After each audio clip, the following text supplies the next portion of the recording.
podcast. This is episode 7, episode 6. Might have skipped a week. Happens. Um, yeah, welcome back. I had graduation stuff going on last week, and so Monday was a little bit crazy for me, and so we just kind of, with the lack of new news in general, we just kind of took a week off to prep and test more for NAIC. Brock's here. Welcome back, Brock. Hello, hello. How you been? I'm good. Big chilling, yeah. So got a lot to cover today. We had a couple of regionals, couple interesting decks, couple old results that we'll talk about briefly. Um, then we'll talk about just overall prize checking. It's been a weird, I would say not weird debate, but something nice to know to for everyone how people do it. Everyone has their own style of doing it, so we'll go over that for a little bit. We got card of the day, and then we look forward to NAIC. Um, we'll just start with really quick. Brock, how was your weekend? How was your week? Been a while. Haven't talked to you since last Monday for that brief 30-45 minutes we had. It's been good. Yeah, I'm off the Dragapult train now. So, did a lot of testing with Dragapult. Had like a weird hybrid Charizard Pidgeot deck. That was working real well, but it was losing games and like games you had no chance of winning. So I was like, hey, maybe this isn't the right pick. So kind of back to the drawing board trying to figure out what I want to play for NIC to try to get the last 130 points for my World's Invite. Yeah. Yeah, that'll be the majority of this podcast, just talking about online results and how it's affecting NAIC and whatnot. But I'm still on the Dragonpult Charizard train. I think Brock's more of a in paper tester, so he probably has more of the hand contact with it. So like no fault of his of our own for not being on that train anymore. The online results and right now everything's skewed as Dragapult hate, and we'll get to that when we get there. But let's start off in Southern California, where I guess you want to call it Tordzard. I don't know what you want to call this, but Pidgeot Charizard Controls are. Control. Yeah, Pidgeot Charizard Control won the entire event. Um, piloted by, isn't it? Who's it? Can't. I think that's last name Lucas is. Singh. I said almost like Brandon Singh. It's Lucas Singh. Um, let me pull up the window here. Bam. Oh, there it is. We only have the top 8, which is okay. Um, but yeah, Lucas Zing winning the whole thing with this Charizard Pidgeot control type of list. Oh, did I back out of the list picture? I did. There it is. And I don't. Is this an exact copy? No, he changed a couple cards. I was going to say there's a few cards different. There's like a second Erie and I think Tord's version of it. Yeah, and Yeah, Tord played a second Erie. overall, really cool deck. Um, it's one of those things where it's like nothing of this deck is lost in the next format, and like it really like the crazy part is it beat a Lugia in the finals, close 3 game set. I don't know if you watched it or not. I did. Um, main point of the story is he got Iono down to 2 and had counter catcher for win off of those 2 cards. And that was game. I don't if he didn't hit that, the Lugia player had Minchino ready to go for next turn, but he didn't have Archeops in play, so he had to attach one more time to hit it. So he couldn't retreat into Minchino for game. Um, and so either way, it was super close final.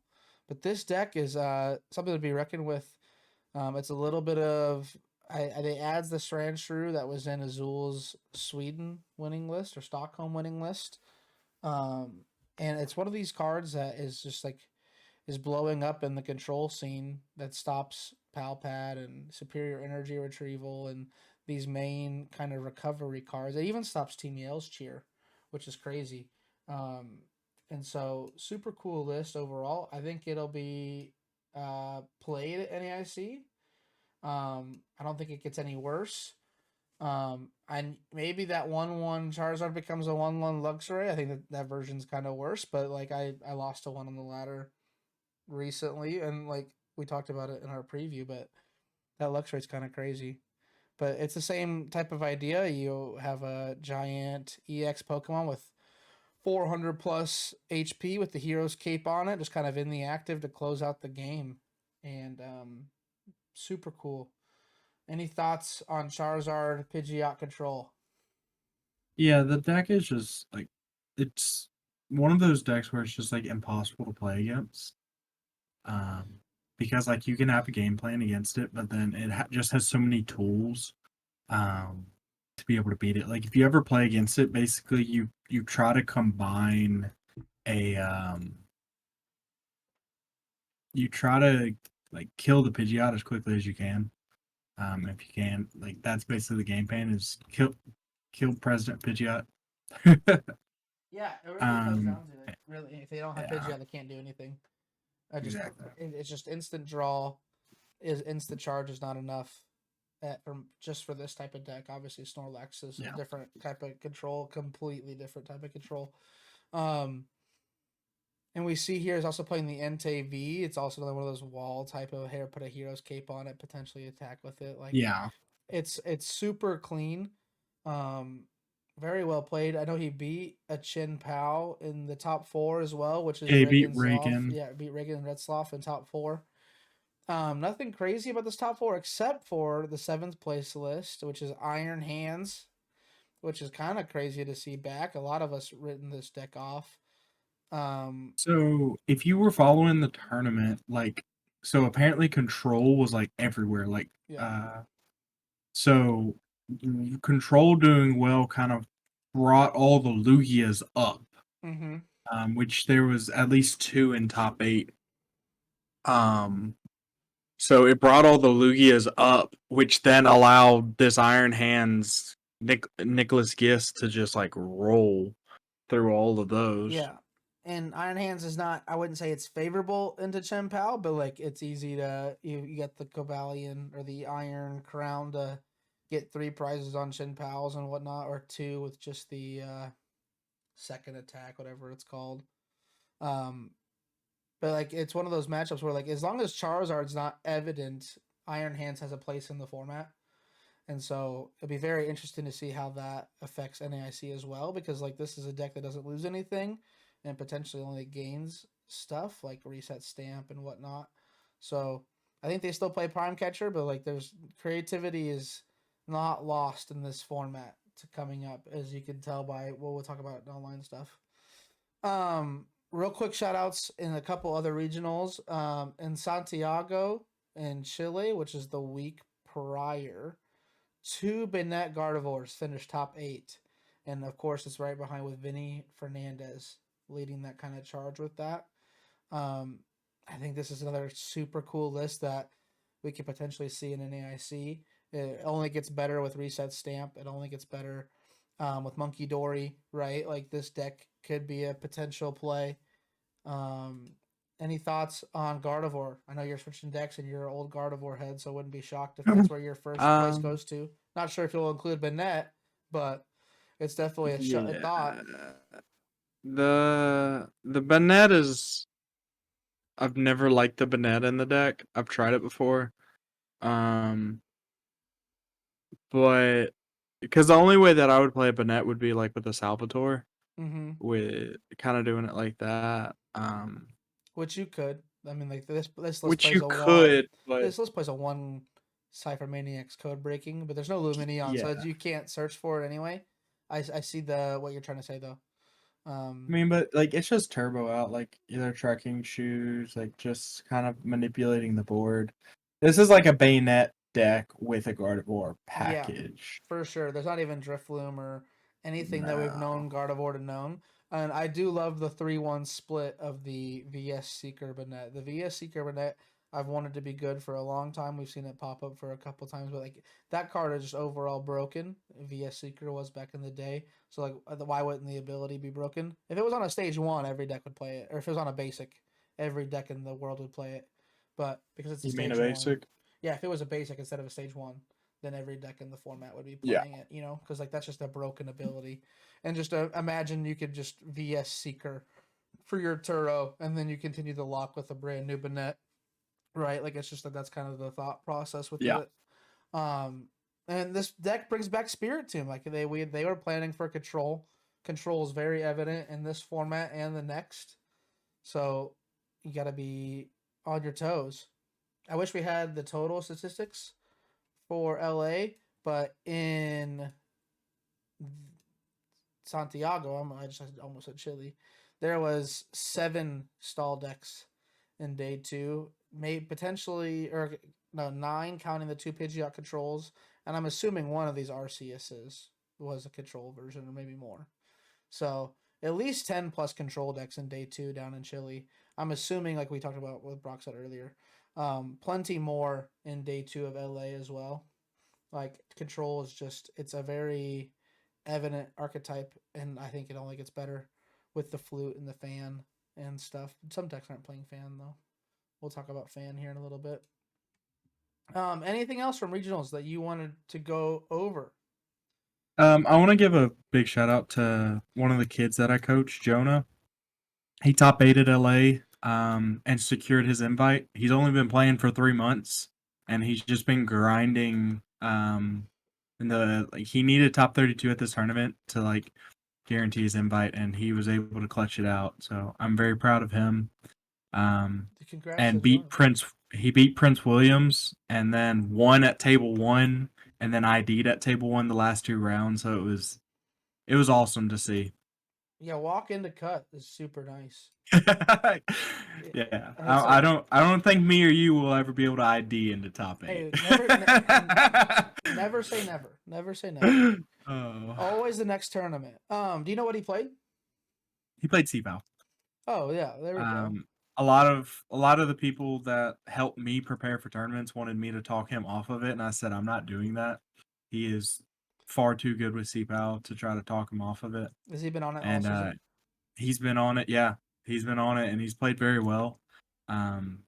He's very good, and he loves the game, and just he wants to play more and more Pokemon every time that I see him. He just wants to play more and more. So Love to hear it. Juniors on the rise. And we mentioned CPAL briefly. I don't know how close of it was to Reagan's list, but the Reagan list and whatever CPAL list you're going after, there's it's close. the list number keeps growing. It's now at 1, 2, 3, 4, 5, 12, 13, 14, 15, Too many. 16, 17, 18 day 2 results on the Limitless page with this exact same 60 that Reagan played. So obviously, if it's close to that, you're in good hands, right? Like that's nothing to be slouching about. What was I gonna mention? Oh, do shout out to Singapore as well. Juan Moon Dunsparce, R.I.P. It's gone. Next format feels bad. Um, the Dunsparce will be back. I don't know about Moon, but the Dunsparce is a draw engine. I hope and pray comes back one day. That thing's so much fun. Um, we'll segue into this, being in safe hands and whatnot. Um, going around Twitter and seeing this a lot lately, and it's something new to me as well. But we wanted to talk about prize checking. It's something super important that um, we've been kind of necessarily discussing, but just overall one of the fundamentals of the game that people should kind of know how to do. And it took me a super long time to figure out, and I'm still learning the best way to do that. So Brock, how do you take notes, check prizes, all of the above? Let's hear it.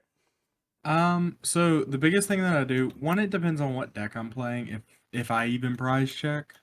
If I'm playing like a 4 of deck and like the classic Lugia style decks, I most of the time I don't prize check unless it's like checking to see if I have like Blood Moon or Saluna or stuff like that. Yeah, your But one like when ofs. I'm playing it, yeah, you're one ofs. But like when I'm playing a deck like Gardevoir where I have a ton of one ofs and I have access to all of my one ofs just through raw drawing, I do what's kind of been coined as the Bradner shuff or the Bradner search.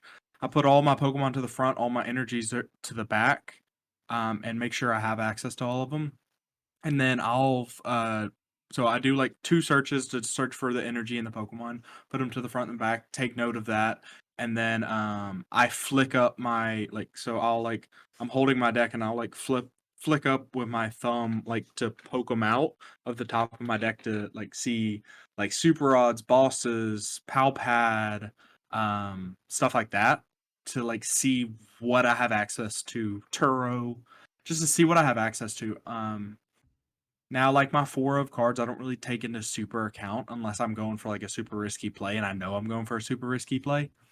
Um, but yeah, that's how I do it, and then I typically like am taking notes as I do it. But also something I wanted to point out is there are in a best 2 out of 3 situation, sometimes you truly do not have time to prize check. It will do you better just to play the game and hope it's there than to take the minute or two to prize check. Um, because you will win and lose games just by like taking too long prize checking or taking too long like making sure you have the out in game 3 scenarios. Right. Um, yeah. Yeah, and so super clean there. I'm very similar. I'm also very new to this. Shout out Val. He didn't really necessarily put me on this, but I kind of stole this from him. He's got one of these. It's one of the Etch a Sketch pads for like a child basically, but they made a more adult looking one. I It's just like broke mine. I've been using this in my online events that I've been playing in recently, and it helps out a ton. I haven't used it physically yet in person. But overall, I've seen a huge bump in my knowing. I'm very similar in person though to Brock. Like you put the Pokemon in front, and then I just count the number of energies after I get all the Pokemon to the front. I don't necessarily move them all to the back just because like I get weird about shuffling and odds and all that. So, but do move the Pokemon to the front. Makes it so much easier because you know the generic number of Pokemon you're playing. It's like, oh, I'm playing 18 Pokemon. I'm missing 3. Like I can figure out the 3 that I'm missing from just knowing that. So super easy way of doing that. So yeah, if you need any tips or anything like that, I think there's plenty of online help. Like I think Henry Brand did one of those walking talking videos he does on Twitter about it. I think there's Metafy classes now for him and whatnot. There's a bunch of resources out there um, for this There's a type of master stuff. class for it somewhere. Someone's got it, right? I think I saw Shuffle Squad did one. Can't remember who it was exactly, but well, someone on that team did. And so, super resources. Obviously, you can't afford it. Don't pay for that kind of stuff. There's free um, resources out there as well. Um, and so that goes into the kind of our next segment or part of the cast. We're going to talk about online results and NAIC and whatnot. And we'll start with card of the day, which is Raging Bolt. I didn't pull it up on IO. I'm a softie.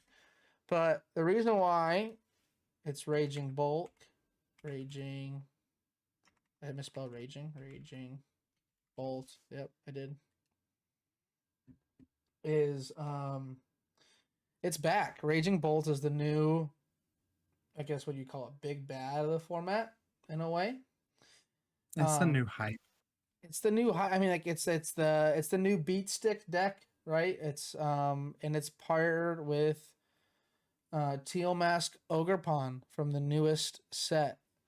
Um, super interesting and fun deck. Though. I mean, you're using Teal Mask Ogerpon to accelerate a grass energy and draw a card, right? It's basically the better version of trekking shoes in a way.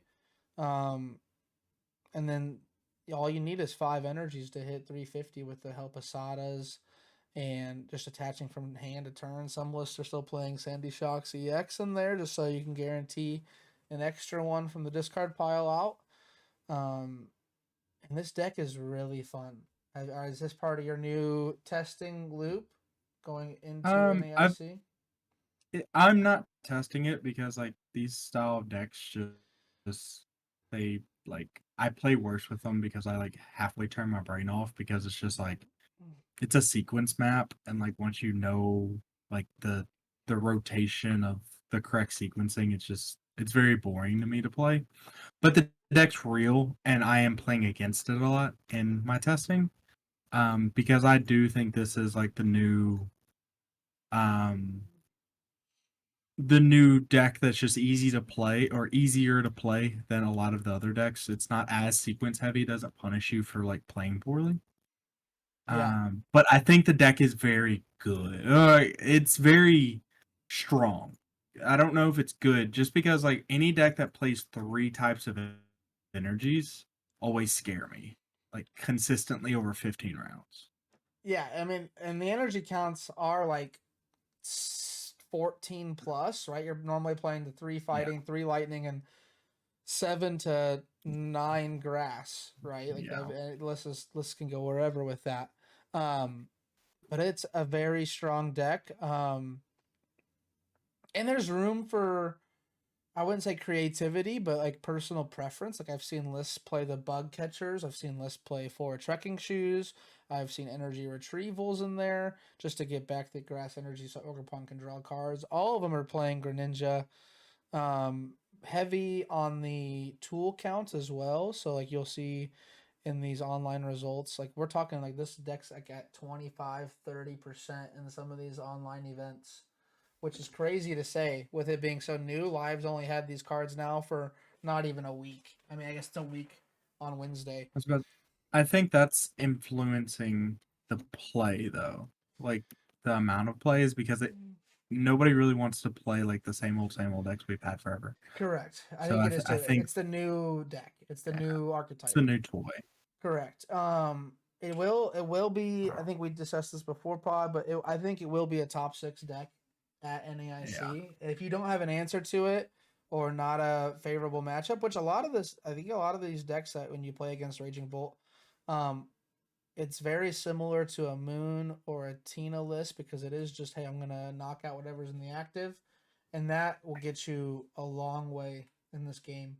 And so, like, I think it will still be around 10 to 15% NAIC because of that, right? Like it doesn't punish you for misplaying. You can do things out of order and it still be okay. Um, I do think the one thing that we're seeing a lot of in online stuff already is like the jamming tower to start turn off the bravery charms and whatnot is super massive. Um, and to Brock's point as well, like we talked about how it's like the new archetype, a new deck. There's not a lot of Charizards in these, just pure Charizard Pidgeot in these tournaments yet. And I think once people start locking in those testing results, I think Charizard is favorable into this because like 240 is just all you need is 2 prizes off the board, right? So it's just that first knockout you're worried about with Charizard. Um, Um, I think there's ways that the Teal Mask deck can just body Charizard though. Yeah, because they have In Teal this new, Mask, right? Like it's a grass week. I think it needs 3 well, energies on it to knock out a Charizard EX, yeah, it moves 3. and that's But pretty what I mean simple. is like I think how Charizard beats it is like killing the Squawk early. Yep. So if they can take a turn off because Charizard's 2-hit KOing everything turn 2. Unless they're playing max spell.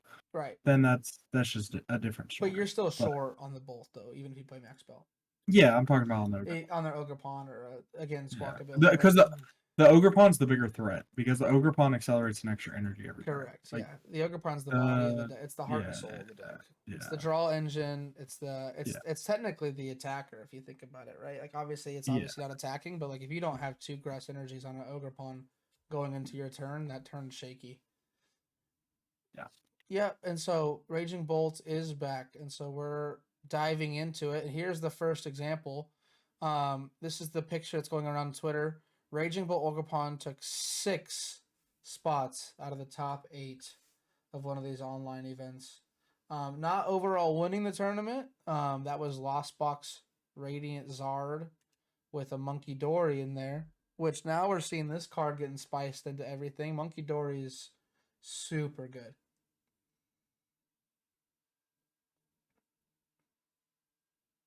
Yeah, the just the versatility of the Monkey Dory is just insane right now. Yeah, and then another card we see in this specific list that I think will get more popular is the Hassle. It's almost like this version's Peony or Raihan or whatever. It is limited though. If your Pokemon gets knocked out during your opponent's last turn, go to the top 8 cards of your deck and put 3 of them into your hand. Shuffle the others back into your deck. I didn't think this card would be good, but we're seeing a lot of random Lost Box decks play it. I wouldn't be shocked to see it grow, but it's definitely one of the, just like Raihan, just like even Mela or any of these type of supporters that require you to be knocked out to be played, they start to seep in there a little bit, especially with the big bad decks who just blow up everything so fast all the time, come more relevant. And so I think Hassel was a really cool card in that list. Hassel kind of still falls in like that Morty's conviction type thing, where it's like Yep. it's technically a playable card, Yeah. but I don't know. There's very few decks that I feel like it would that Hassel or Morty's conviction that it would be better than just a research. Correct. I mean, you're essentially looking at the exact same cards, right? The top 8 and the top 7. You're picking three. Yeah. The thing with the hassle that gets is like you don't have to discard your hand for that. Right? Yeah, that's what I'm saying. There's very few Yeah. decks like Lost Box is one of those decks where it's like it doesn't want to discard 7 cards. Yeah, And like everything's a one prizer in the deck. So yeah, it's like it's you don't you're coverable. giving up a prize every turn. Yeah, for sure. And then even today, Lost Box wins the Pumpkin Amy Standard Weekly. This list isn't playing the Monkey Dory, but Lost Box is definitely finding its footing in this format, which we've seen a trend in that these last few weeks, and just our current format, right? Like Lost Box, doing well overseas in like Singapore and whatnot. We saw it. What's that Brazil one we had 2 weeks ago that wasn't Santiago? There was like a there was Chile, no, there was no before that one.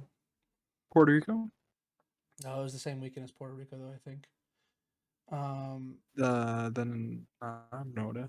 Oh gosh, what am I thinking of here? Bogota? Bogota, yeah, maybe. No, that's in Europe, Yeah. isn't it? No, Bogota's South America. It's Colombia. Oh yeah, Bogota, the Colombian one. Yep, that's the one I'm thinking of.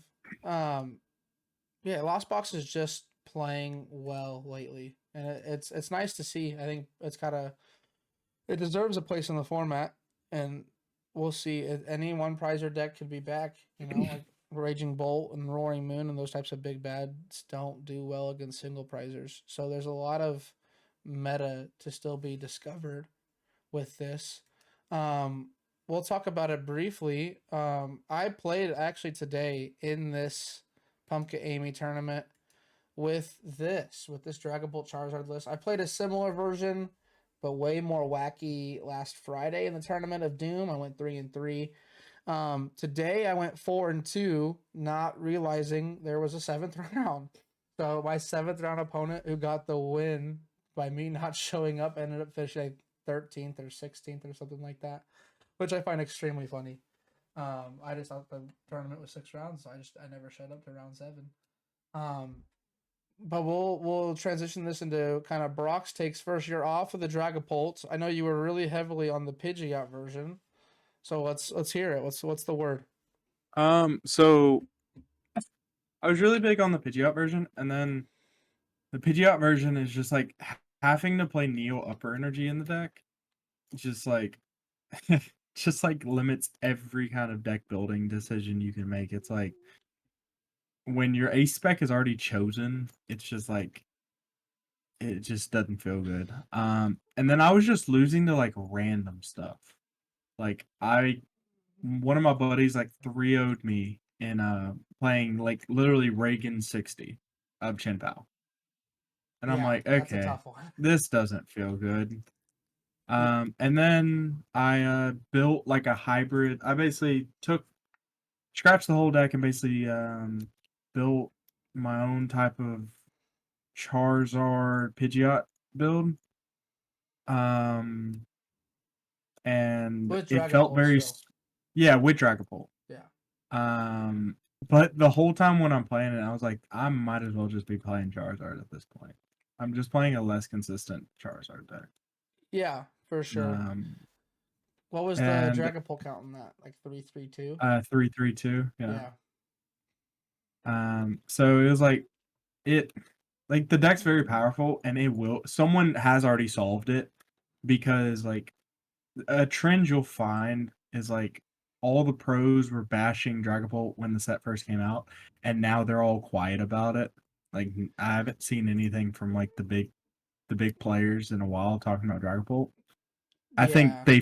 I think someone has figured it out, and the list is getting sent around now, and everyone's kind of realizing like whatever build it is, it's We know it's a that the deck's contender. real. It's a very Yeah, good deck. there's a real deck, and you need to know at least have a game plan against Charizard, even if it's like nothing like how it's actually going to get played.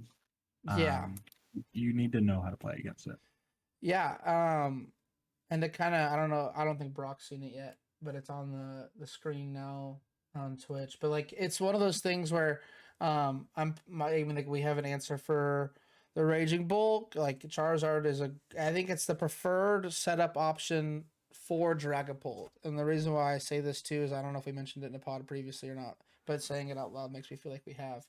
Like Zatu is a great card, right? Attaching energy, draw two is awesome. This deck needs is to have energy on board consistently though. And with the low energy count in a lot of these Dragapult lists, like most lists are playing at most 9 energies. I haven't seen anything over 10 yet. So that potentially only draws you the 4 psychic, which is, and that's if you don't attach one for turn for Evo or whatever. Um, only draws you 6 cards, 8 cards, and that just didn't feel enough for me in the early testings of just Dragapult Zatu. And without the extra damage boost from Charizard, you could tell where the gap is in that version of the list, which is why the Pidgeot or the Neo Upper Energy, that stuff's popular because it's so easy to get the card you need.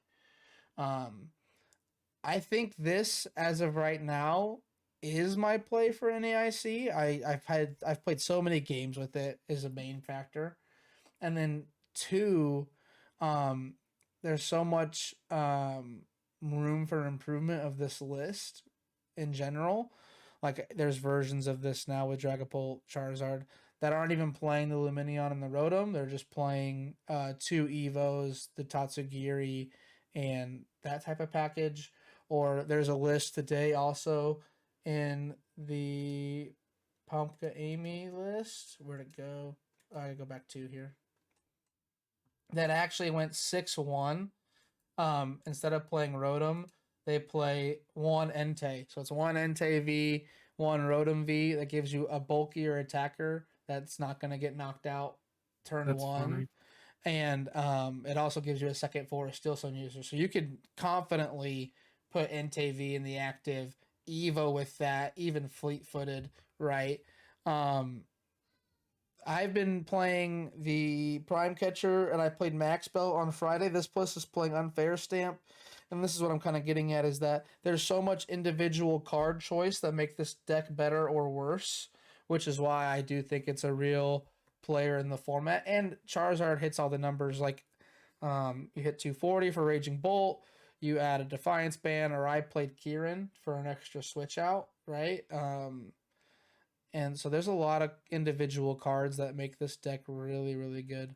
Um, but I do find myself, I did lose today to a Bronzong Control, which ended up finishing, oh gosh, ended up finishing 15th.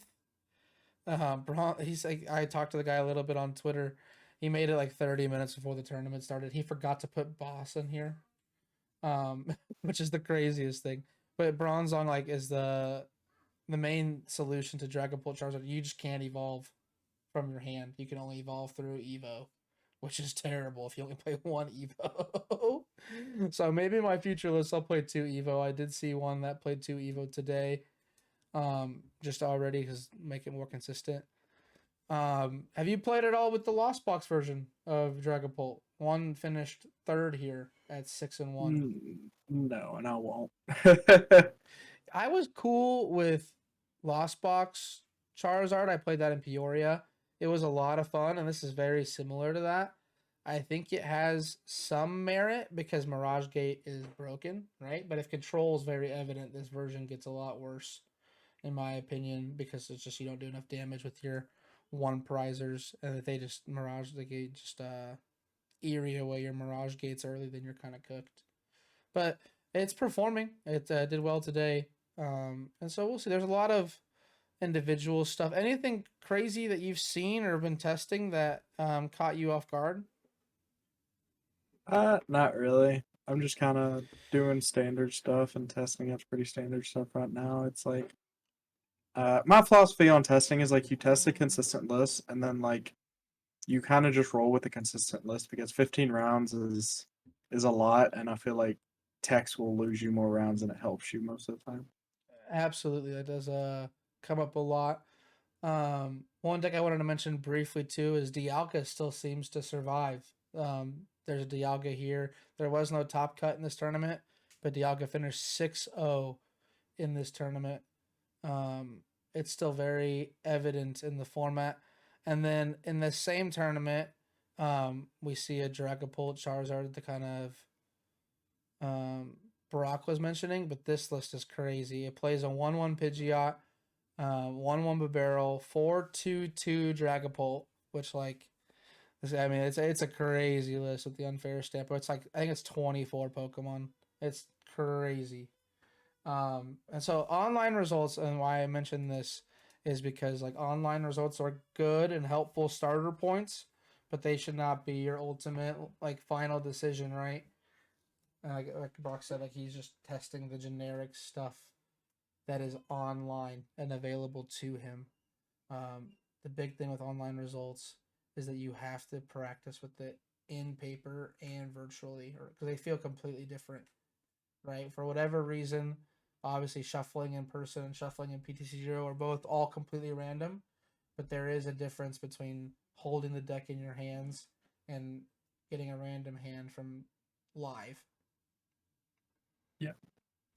Yeah, Like IRL Pokemon is not true random, like what because humans aren't true PTCG random, Live. you know. Like, Yeah, I mean it's not like saying you people are can. cheating, but like, No, but like when PTCG Live simulates true random, and like to us who we play Pokemon, it's like Pokemon's not true random. You could shuffle 1,000 times, and you're almost never to get to true random. yeah, Um, so like you just need to play in person. It doesn't matter how many games you play on live, because the thing is like I guarantee you do this. I know I do. It's like if in person, at least in testing, I'm playing through like the oddest lines, even if it's like a 0.1% chance of winning, to see if like that's a real out. Compared to live, if I like have a subpar hand, I'm scooping and I'm just gonna go to the next one and get a real game in. right, exactly, yeah, for sure. And obviously bricks happen, right? And that's the way that kind of works. Um, the next deck I kind of wanted to talk about was Lugia. Lugia finished second in LA this past weekend without Legacy Energy. Isn't that crazy? I played against one today. The deck is really good if it sets up. This Carmine card is crazy. I mean, like, I thought about playing one in Dragapult with just because I'm playing Luminion anyway.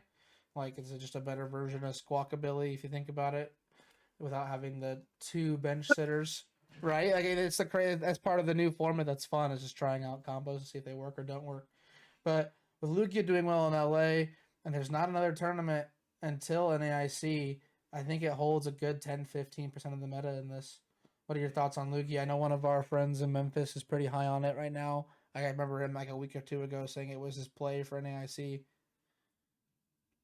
Uh, so my opinion on Lugia has always been the same. It's one of the best decks if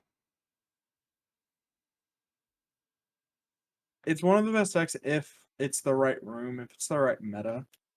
Um, Yeah. because like just the fact that I mean, literally, Archeops says search your deck for four special energies, and one of those special energies says draw until you get 7 if your Pokemon's knocked out. Yeah, gift Like, energy's broken. yes, like um, Lugia is just not a deck that I will probably ever put a ton of time into, just because even though it is something I'm considering now, that I'm kind of like flat-footed because of the lack of success that I'm getting with Dragapult. But 1 second. No, you're fine. Yeah, the to kind of finish that thought with you, it's like it's a very good deck, and most of the time, I would say you are gonna set up because of Carmine, but it's gonna be tough to finish that setup, right? Like the biggest thing with that is like your Carmine to 5 could be 3 energy and a Lugia V Star. Like Okay, so it could be very awkward to set up because you are discarding your hand and drawing 5 and hoping it's a playable 5 cards. I mean, every deck that plays research is the same thing, but doing that to 5 cards turn 1 before your opponent plays any card down is definitely its own risk to that. I also hate the fact that capturing Aroma is still the best way to get Pokemon in this list. Obviously, you play the 4 Ultra Ball, and most decks are playing 3 or 4 Ultra Ball anyway. But the capturing Aroma flips is what really gets me off of this deck. Like every deck is kind of coin flippy, but to determine whether I can get a second basic in play or not based off of capturing Aroma flip feels awful. yeah, I think the biggest thing the deck gained definitely is Carmine, but I feel like one of the strongest cards that has been printed recently is Blood Moon Ursaluna. Like Blood Moon Ursaluna, like at least in my testing, has flipped games like by itself in Lugia. Um, Yeah, because like 260 is just like there were multiple times where I was playing against like Iron Hands Shin Pao, basically to respond to Iron Hands is like the biggest thing that I've been doing with it. yeah, Like responding to Iron Hands with Blood Moon and saying deal with it. And it's never easy for them to deal with. It's always super awkward for them to deal with because 260 is just such an odd number to hit. yeah. And the fact that it hits 240 just like is crazy. Like I have a feeling like a year or two from now, like once like the card pool gets smaller, I think a lot of decks are just going to be cramming Blood Moon Ursaluna I, just because of how powerful it is. Yeah, and like, why not throw it in any deck, right? Obviously, like if you're not playing double turbo energy, the appeal is less there. Like, I don't think you should be playing it in Dragon Pult Charizard, right? You're already kind of limited in your Pokemon space for that. But like, eventually, like you said, if the card pool gets smaller, why not play it? You know, like it's just a Radzard with more health. Like, it's the craziest thing. It obviously gives up 2 prizes, but if you're playing a list that plays Turo, just to send it up as a wall for a turn, like might as well. Like it does so many different things, and that's one thing we haven't seen online yet. Is too this card could definitely fit into any control list known to man, just as a wall. Like with 360s, no joke. And to hit on the 260 part, like you said, and this is part of the reason why Goldengo has seen some success. Like 260 is It's already a just thick. weird number to hit. Charizard can't take a knockout unless it has a tool card or a damage modifier until you're already up 3 prizes, right? Obviously, your opponent might have got a knockout before that, but like you're already through half the game by the time Charizard can knock out a Blood Moon or Saluna. It's a very, very good card, and it'll have a place in the format till it rotates for sure. Yep. Um, you mentioned CPOW from your junior list in LA. Like I think CPOW still stays at 7 to 10%. I don't think it gets any worse into anything. And No. and there's less Charizard in the format. Like there's not gonna be more Iron Hands. Your Lugia matchup is definitely fine because you're playing Iron Hands. Like Chen I think it's Pao, okay. The legacy energy throws off a lot of stuff in that matchup. 100%, right? And Yeah. I think it does too. I wouldn't. I mean, like they don't have the room for it, or maybe they do. Maybe a good deck builder could figure it out. Maybe they just you put in a one of Temple of Sinnoh to turn off that turn, right? Well, that'd be massive. Obviously, it's hard to find in any deck until that new Colress card comes out, where you can search your deck for a stadium. But it's one of those things. Chin Pao is still gonna be active. Like Yeah. there's 18 or so of the same 60 just placing well in multiple events this format. So like there's no reason to think it can't survive in this new format, especially with Dragapult being weird right now with its numbers. Because 220 for Dragapult, just a straight Dragapult list is difficult. Like it's just your reliance on Defiance ban in that matchup is so strange. And if you're So playing the 70 how HP, I've been beating it, how I've been beating it, like in my testing, because I have a very good friend who is like feels like is a die-hard Chien-Pao head. Powhead.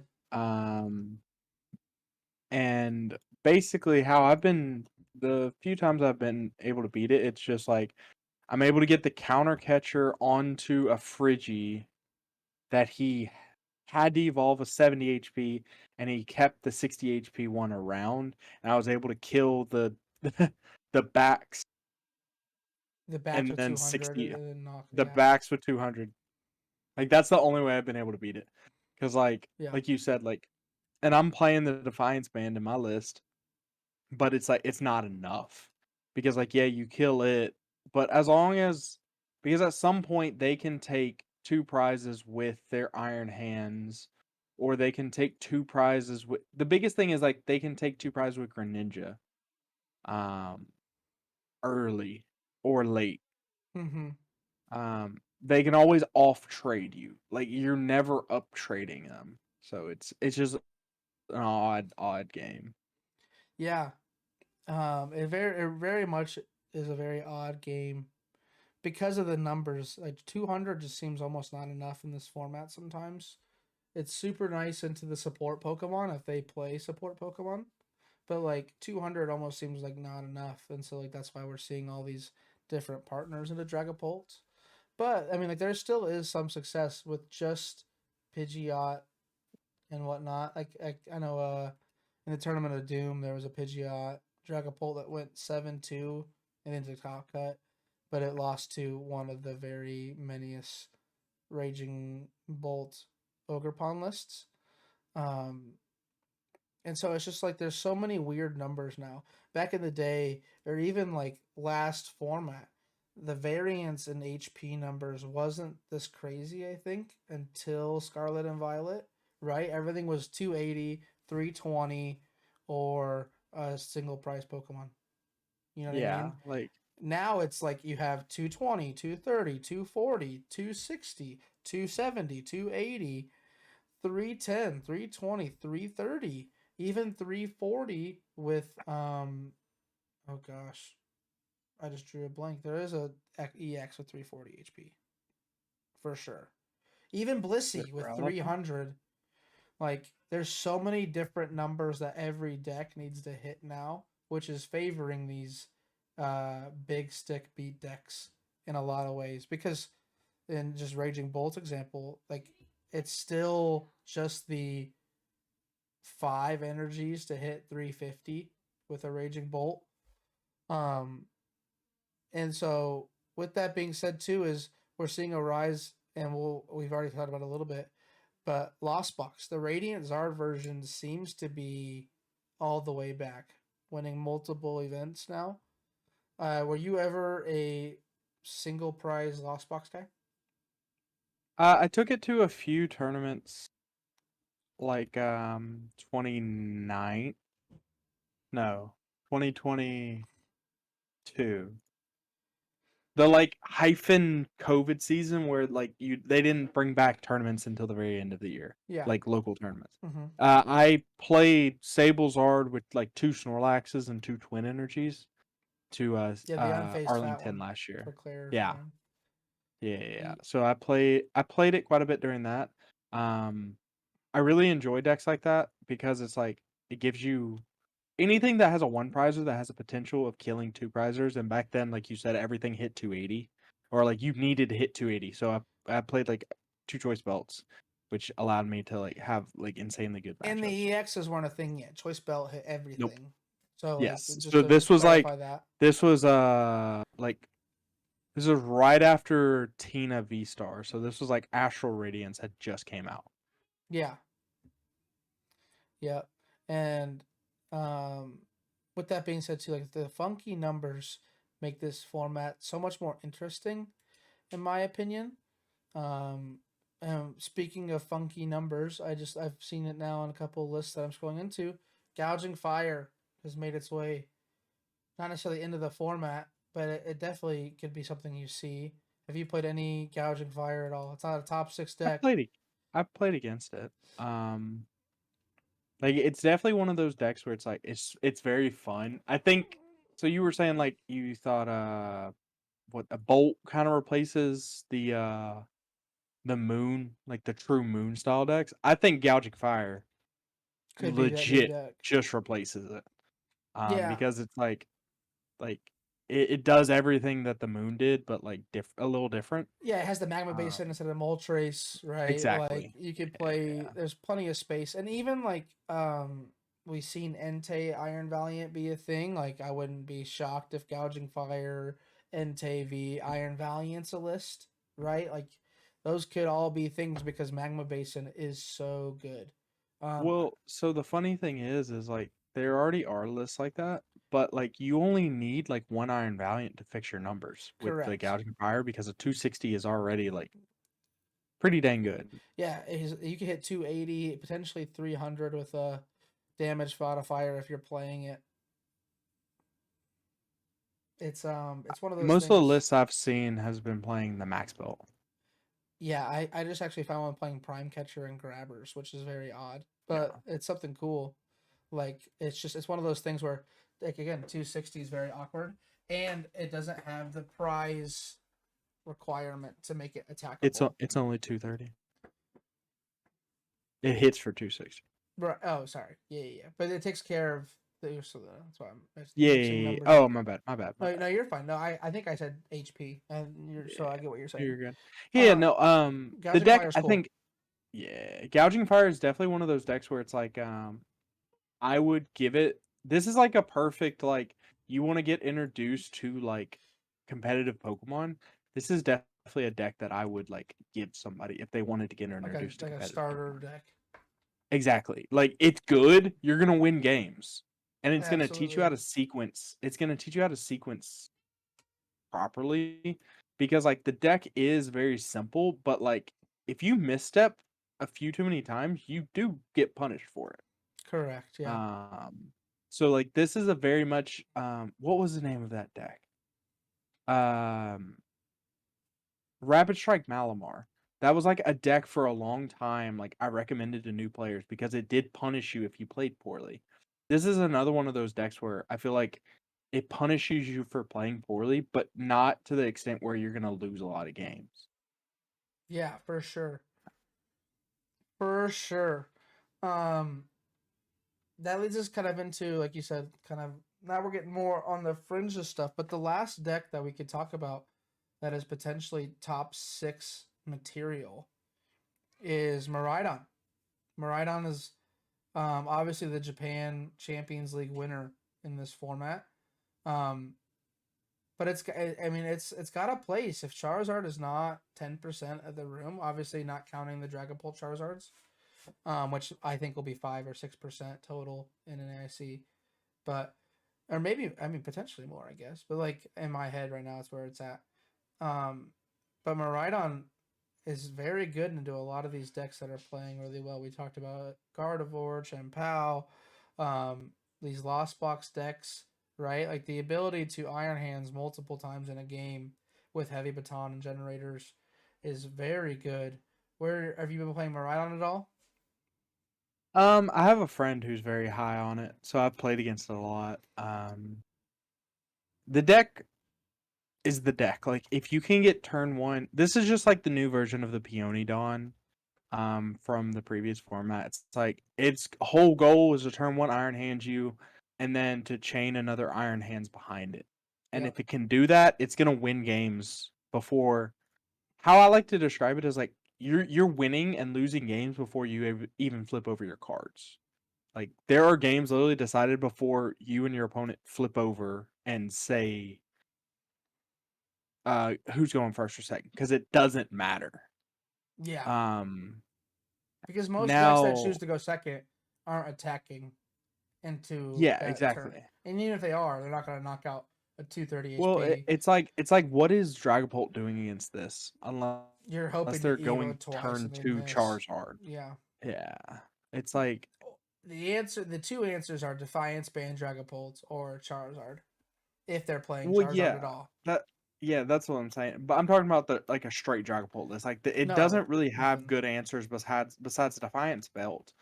But then they just heavy baton and go after another one, and Yeah, it's like because you can't Arvin for two items in a tool, right? You would love to have the exactly, vacuum and the buddy poffin or whatever. exactly. Like you're just not able to get that many things going.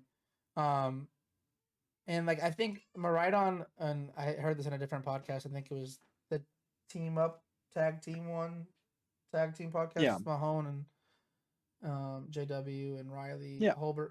Um, Maridon, the thing it was missing was something to set up when that yeah. Toxigiri just seems like it fits the bill so perfectly.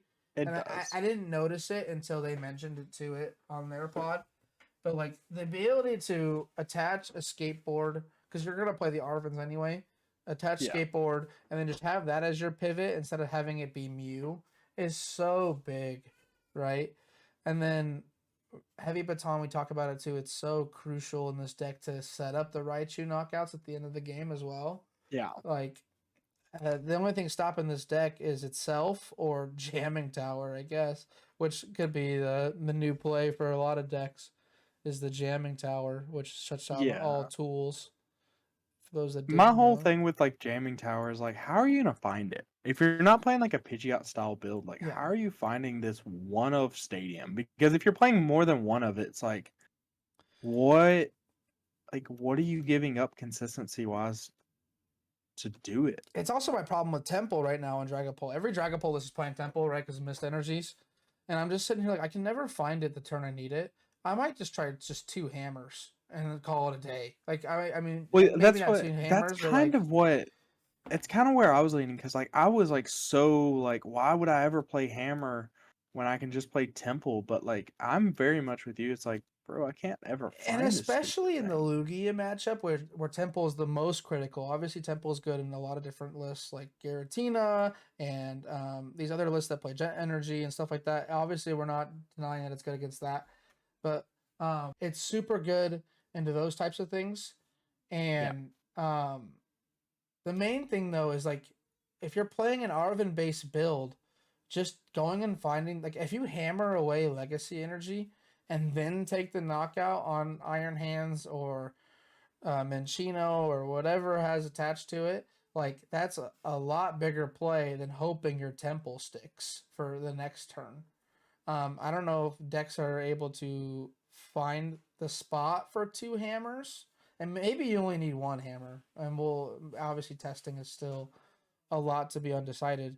But like I just get like until that Colress's obsession card comes out, stadiums just seem irrelevant. Like imagine if you could just play like it hurts against it helps your opponent out. But like how much better would Dragapult be with two Artisan?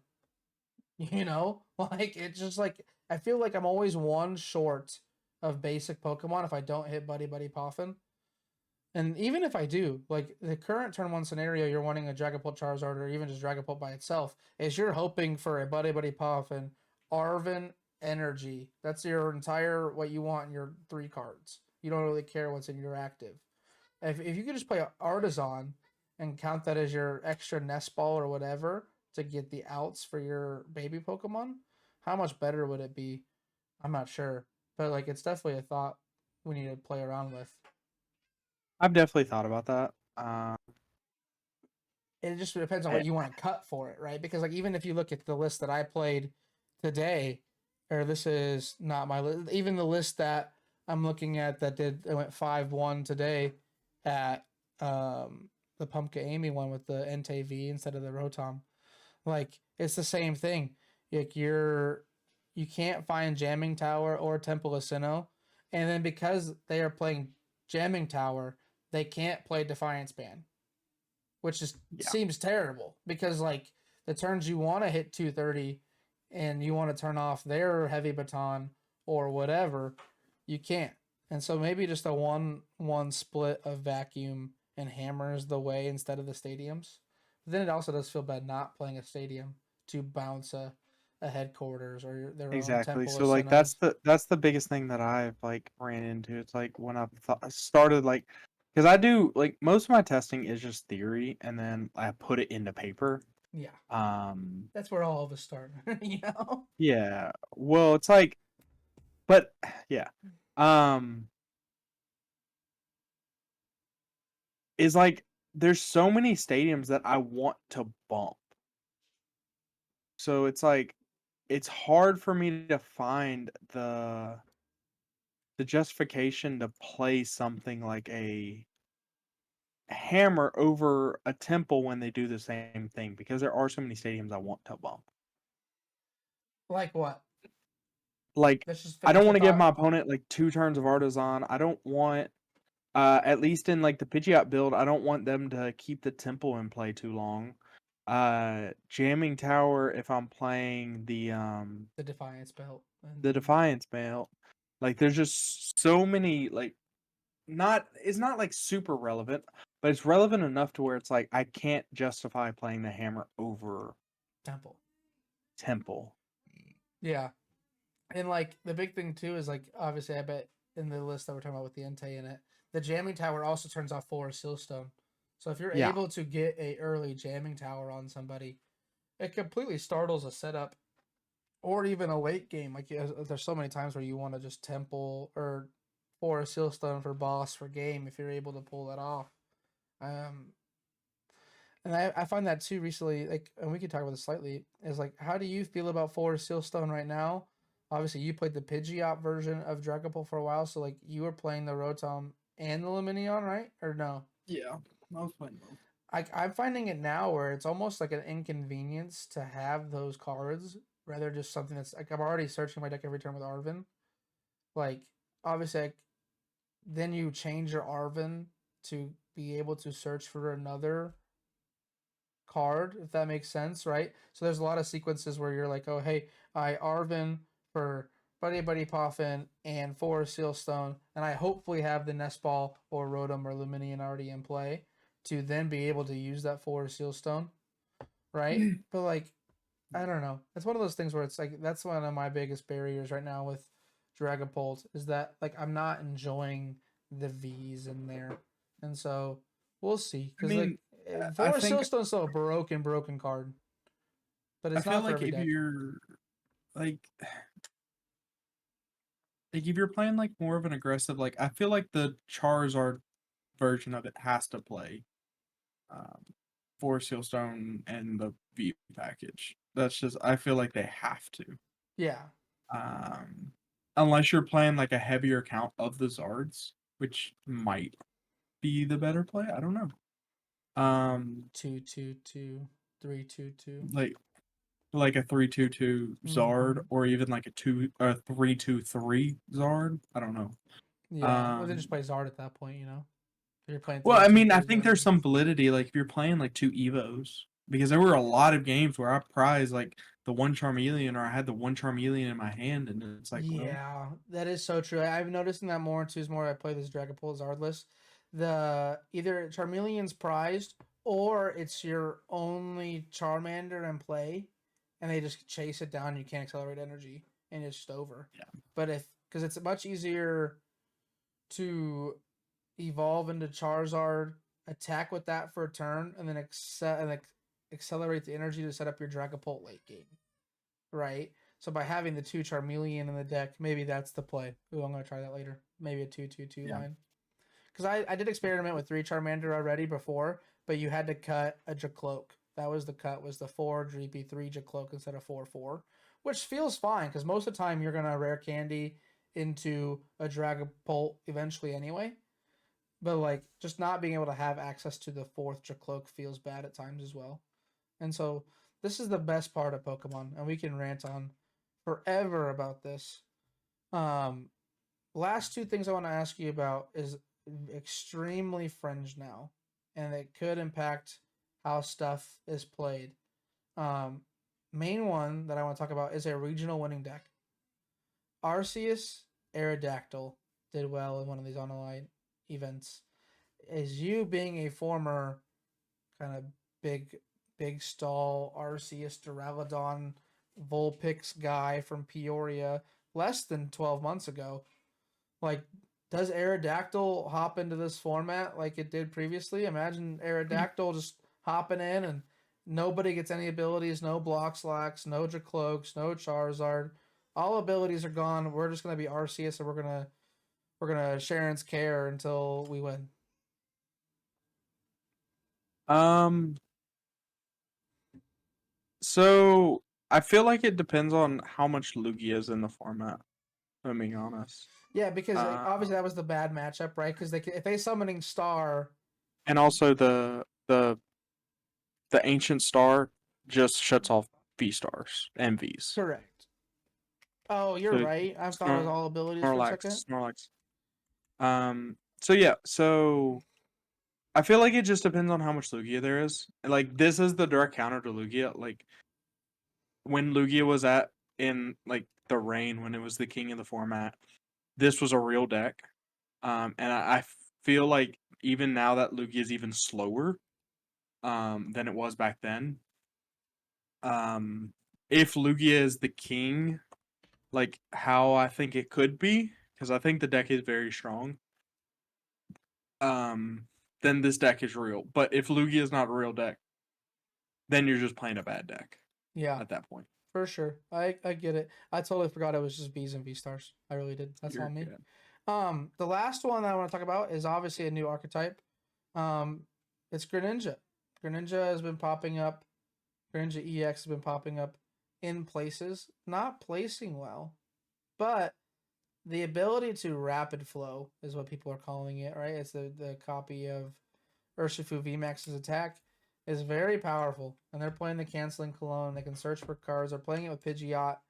I think it seems like any card with Pidgeot is playable, to be honest. But like Greninja being a fighting type Pokemon, resisting Lugia, and or I guess hitting Lugia. No, Lugia resists it, doesn't it? Yeah, Lugia I resistant. said that backwards. But like it's still, I think it still could have a top.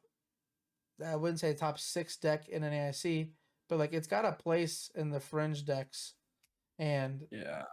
it's gonna stay there, I think. But it's gonna be a lot of people's favorite card. Just the ability to hit for 170 with one energy is really good. So I have a friend, Nate, that is really big on Greninja EX with Frostlass. That's the And it's main, like, yeah, that's the main one. yeah, it's like, and I saw him take, he was like 2 damage counters away from taking 6 prizes on a Lugia. And I was like, what the Yeah, I was it's like, hard oh, to. this is crazy. I was judging a local event just because I was trying to get some judge points. And I saw him do it, and I was like, "What in the world is this?" Yeah, and Frostlass is a really good card. It adds a damage counter to each Pokemon with ability besides Frostlass Yep. during checkup, or AKA in between turns. And Yeah. it's every good deck right now has got abilities. Like even Dragapult's got its Dracloaks and whatnot, and Zatu's if they're playing it, or even Charizards. And the 170 is just, it seems really good finding one card you need every time. I played one today and beat it, but it was a really close set, and I had to do some finagling with Prime Catcher and whatnot. Um, the ability to set up with Pidgeot makes it easy. A lot of people are building it with like a Cleffa in there. You could even play Bloodlune Nurse or Luna because you're playing DTEs and whatnot. Like I think it has a place to be played.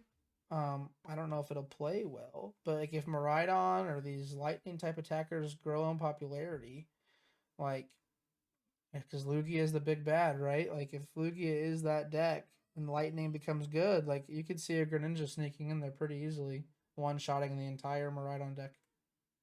Yeah. I can see that. I still don't think the deck's great, if I'm being honest. Yeah, Um, I get the reservations behind it for sure.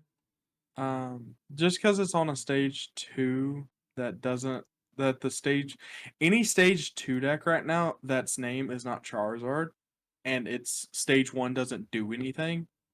I have a lot of reservations for. Yeah, like Curlia and Dracloak and Even Curly Cloak. even Like Charmeleon. Charmeleon is relevant, It's so but good. Charizard is the king because it searches your deck for 3 energies and it can do upwards of 330 damage. Mm-hmm.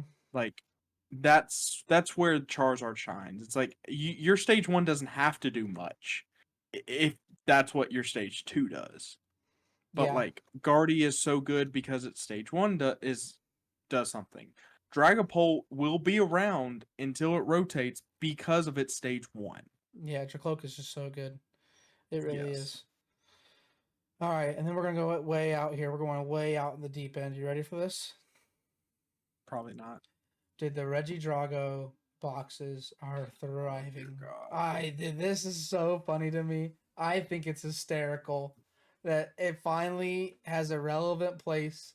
The same reason why Raging Bolt is a little bit back and a little bit better. I don't think it's relevant. I don't think it is either, but man, if one pops off, I'm so excited.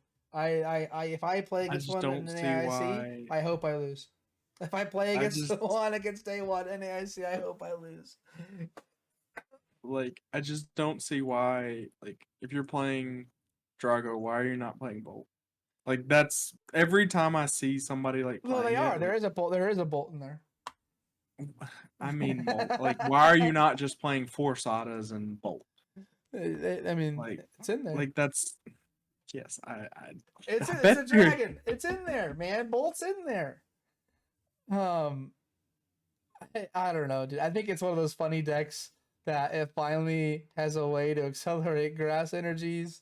All the lists are playing for E-Switch, and you're just gonna That's awful. go through your deck and just E-Switch it all to the Regidrago V-Star, and he's playing the Gudra V-Star, playing the Giratina V-Star.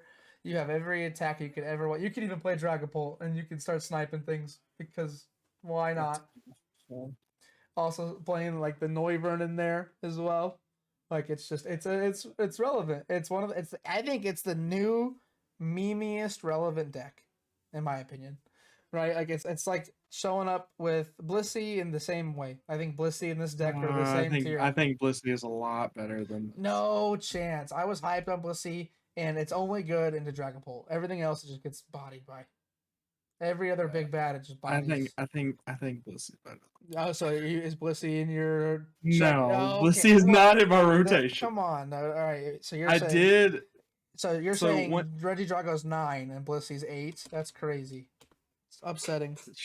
Sure. That's crazy.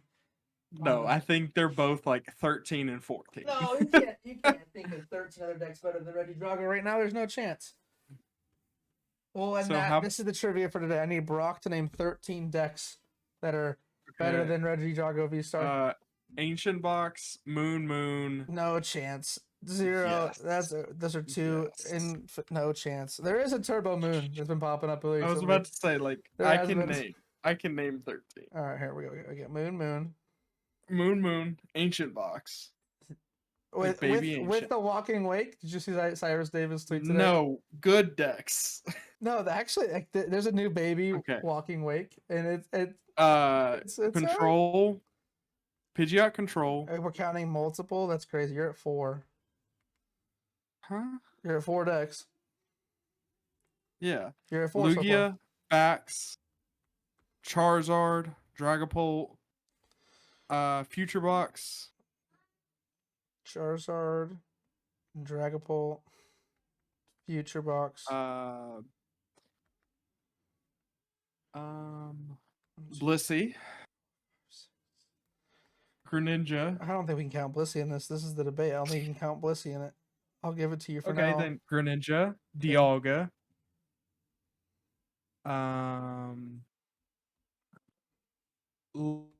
Lost on Giratina, Turbo Lost Box. LZB, LZG, 1, 2, 3, 4, 5, 6, 7, 8, 9, 10, 11, 12. You're at 14. Ogre Bolt, Oh, okay, all right, you got me. Ogre Bolt. Guardy. Oh, I did forget Guardy. We all forgot Guardy. You want me to keep going? No, I think 2 more suffices. I think 2 more gets us there. You said 13. I know, but 12, I right? don't agree with 3 of these though. Okay. I think Maridon. okay, that is better for sure. Dawn. All right, one more. I'll give it to Espathra. no chance. Spot is better. Goldango. All right, I'll give you the Dango. The Dango is better. All right, damn. So I was Gouging Fire. no, Like, Gouging Fire is not better. You want me to For keep sure. No, going? no, because you can just play the Gudra and then Sure. the Gouging Fire is doing 180 per turn. No chance. Whatever. Okay. I was iffy on the Ancient Box and Blissey. So that you gave me 14 decks or 15 decks. I was iffy on 2 of them. And so I Okay. made you name 15. That's my fault. It's whatever. Fine. There's 12 decks that are for sure better than Great Regidragon. Tusk Mill. 15. Dang, bro. All right. You want me to keep going? I can No, keep going. I it's got fine. more. No, we're fine. Someone will play this deck at NAIC, and I am rooting Somebody for them. will play it at table 1000. No, come on, stop it. It's not even 1,000 tables. Actually, there is, but like there's Yes, there are. there will be a table 1,000, and it'll be used for the first 3 rounds before people start I have a dropping. buddy who sat at 1063 at Orlando. Yeah, I'm telling you. What round was that? 1? 3. No, it was not. You can. Yes. All right, it's round 4. Then they start scooping those table labels. Yeah, up no, for round sure. 4 is when everybody Yeah, I spoke around early. You're right. Because once you go 03 drop, then you go 03 drop, right? Okay, well, I'll give you that. I lose the Reggie Drago, but that it's broken. It's broken. Anything else you want to add to wrap up this episode? No. All right, guys. Shout outs to Jonah for top 8. Yep, absolutely. Shout outs to anyone going to NAIC. I know I'm super excited about it. Wife and sister are starting to plan stuff to do in New Orleans while I'm playing, and we're driving down Wednesday, so I'll be there for activities with them on Thursday / last minute prep testing, or else I might even just scrap the last minute prep testing and just like I was about to say, go in it. I'm not doing much. I was hoping for maybe an hour or 2 the night before, but then that normally ends up causing insecurity and doubt. You know what I mean? Like it's just like, oh Yeah, I've already. Yeah, I'm probably just. I mean, I'll play a little bit. Like just I'll to stay play with fresh. my room. Let me know what time you get in, obviously, and then we'll plan from there. But this has been a fun one. Thank you for listening to this episode of the podcast. Again, this is the Total Pile Podcast. At Twitter, I'm at Mr. Tyler_C on Twitter. Brock is at Broccoli Aaron at Twitter. Follow us, follow the podcast. Links for everything is in the description for us. And we will see you guys for one more pod before we head to New Orleans. And we'll see how far this meta changes in another week of online results. It's going to be a wild one. Peace. Peace.